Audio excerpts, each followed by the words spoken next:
घरों में रहकर अपना और अपनों का साथ देने के लिए धन्यवाद। हमारे लिए घरों से बाहर रहकर ड्यूटी निभाने के लिए धन्यवाद। नहीं है सड़कों पर आपको चाय पानी का खर्चा देने वाले, फिर भी चौराहे पे 24 घंटा खड़े रहने के लिए धन्यवाद। खुद की जान खतरे में डाल दूसरों की जान बचाने के लिए धन्यवाद। बिना सिगरेट, बिना शराब, बिना गुटखा खैनी के चने चबाते हुए घरों में रहने के लिए धन्यवाद। दूर रहकर भी पराया ना समझें अपनों को।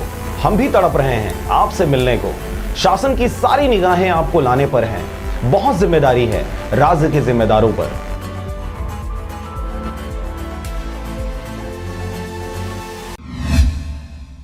नमस्कार, आप देख रहे हैं आरजे रमझाजर। मैं हूं राजकुमार यादव। लॉकडाउन में फंसे लोगों का टूटा धैर्य, जिंदगी को खतरे में डाल भूखे प्यासे ही निकल पड़े हैं पैदल अपने घरों के लिए। देखिए यह रिपोर्ट। कोरोना वायरस महामारी के चलते पूरे देश प्रदेश में लॉकडाउन है। जहां लोग रुके हुए हैं वहीं पर रुकने के लिए बार बार लोगों को शासन प्रशासन द्वारा बोला जा रहा है। पर इस बीच लवन बरदा के नहर में काम कर रहे 11 मजदूर अपने घर जाने के लिए पैदल निकल गए हैं, जो कि एमपी मध्य प्रदेश जा रहे हैं। उन लोगों का कहना है कि हमें घर की बहुत याद आ रही है, इसीलिए घर जा रहे हैं। आपको बता दें कि मध्य प्रदेश का सिवनी जिला छत्तीसगढ़ से 369 किलोमीटर की दूरी पर स्थित है।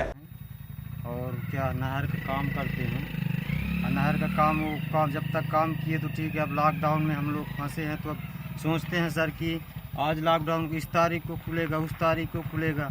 घर में भी परेशान हैं लड़के बच्चे, इसलिए हम सोचते हैं साहब कि अब हम पैदल ही चलें।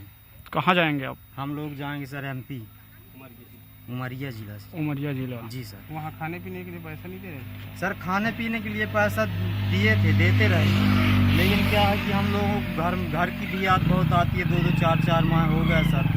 तो छोटे छोटे बच्चे भी बोलते हैं कब आओगे कब आओगे। इसलिए हमारे गांव में जितने जो लोग फंसे थे सर तो बहुत दूर से आ चुके हैं। लॉकडाउन में काम चला, अब हम लोग सोचे कि अब कोई वाहन मालिक से बोले तो बोले कि कोई परमिशन वगैरह मिलता नहीं है, इसलिए हम सोचे अब पैदल ही जाना पड़े। क्या करें अब सर, अब रेंग रहे हैं। जब तक अभी बिस्कुट उस्कुट मिला है गांव में तो खाए हैं सर, अब जा रहे हैं। मस्तूरी से नागेंद्र टंडन की रिपोर्ट, आरजे रमझाजर।